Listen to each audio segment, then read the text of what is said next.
This is face of a Tunoo. His name is Alexander Afenyo Markin. He is the MP for Efutu constituency and the minority leader in parliament. Let's tell ourselves the truth. One of Ghana's biggest problems is not just corruption. It is also selective outrage. It is the habit some politicians have, acting like saints when it suits them, and then suddenly preaching fairness when they hit to reach their own people. And that is where Alexander Afenyo Markin is the face of a Tunoo.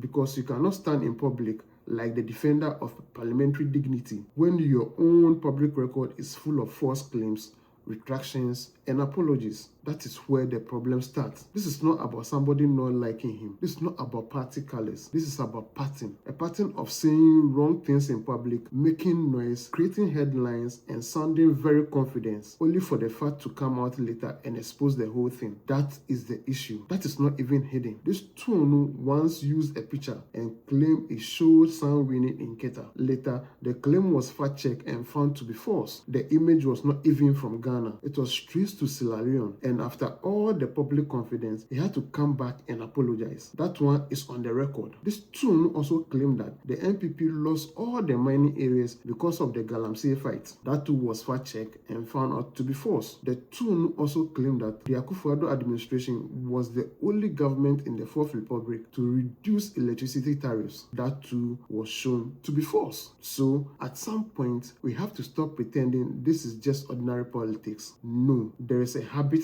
here, a habit of speaking first and checking later, a habit of throwing words into the air and hoping the public will run with them. And that becomes very dangerous when you are a national leader, because leadership is not just about talking hard. Leadership is not about plenty grammar. Leadership is not about how forcefully you can deliver a line on the floor of parliament. Leadership is about credibility. When you speak, people should feel the facts are behind you. People should not have to wait and wonder whether another apology is coming next week. And now, look at the contradiction that has annoyed many people. When the majority displayed the image of Ken Ofori-Atta in parliament after the State of the Nation address, Afenyo Markin suddenly became very concerned about the image of the former finance minister.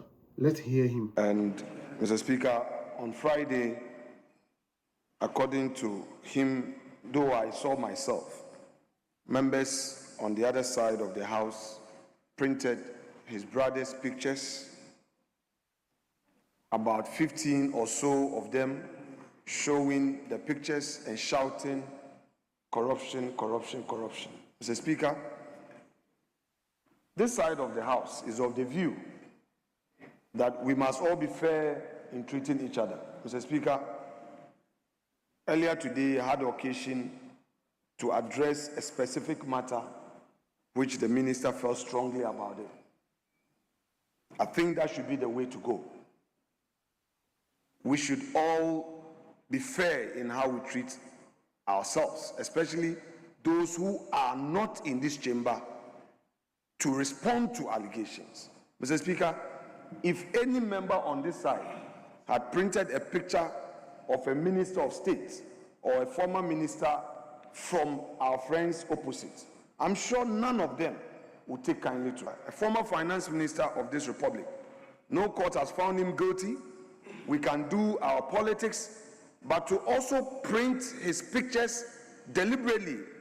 And that day, the whole world's attention was on this chamber.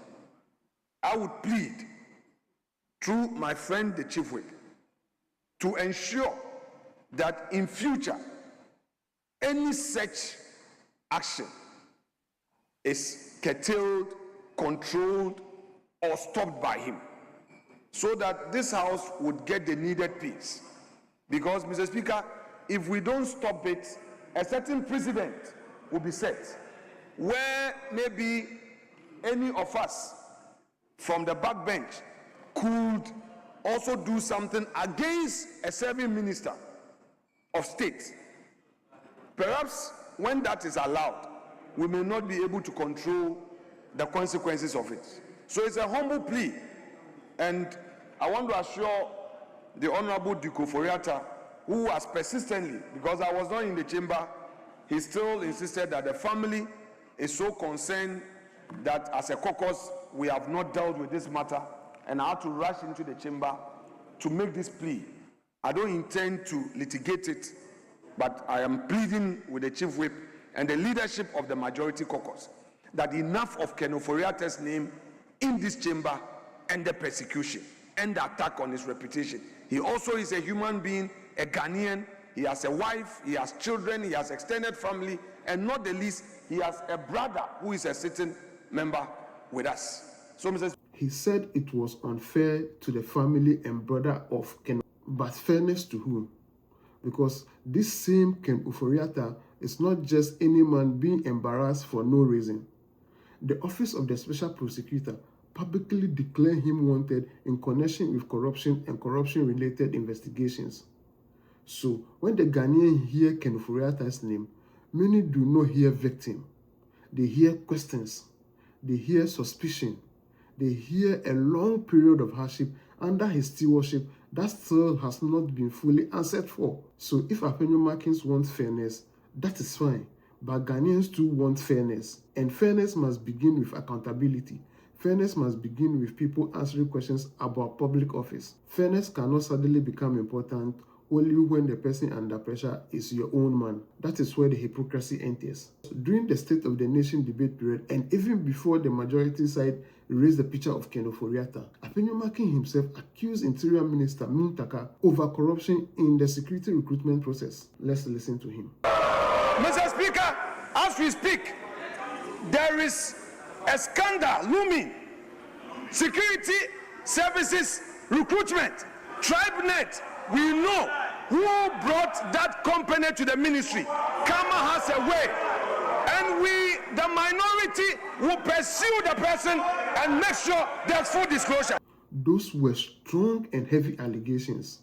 The kind of thing that can stain a person's name badly in public, and that was done in front of the whole world. But what happened later? He came back to withdraw it. He apologized on the floor of Parliament after the minister said the claims were baseless and damaging. So let us understand the pattern clearly. When Afenyo Markin is accusing somebody else, we are all expected to treat it as bold truth-telling. But when Ken Ofori-Atta's picture is shown in Parliament, sadly, everybody must be calm. Sadly, we must be measured. Sadly, we must be very careful. And sadly, we must be human. What kind of moral mathematics is that? You can throw corruption allegation at another minister, then later apologize. But when pressure enters your own camp, now you want the whole country to remember fairness and dignity. That is not principle. That is convenience. That is not consistency. That is selective morality. And ordinary Ghanaians can see that thing clearly. This is why many people are tired. They are tired of politicians who want accountability for opponents but protection for friends. They are tired of leaders who are loud when accusing others. They are tired of this one-way morality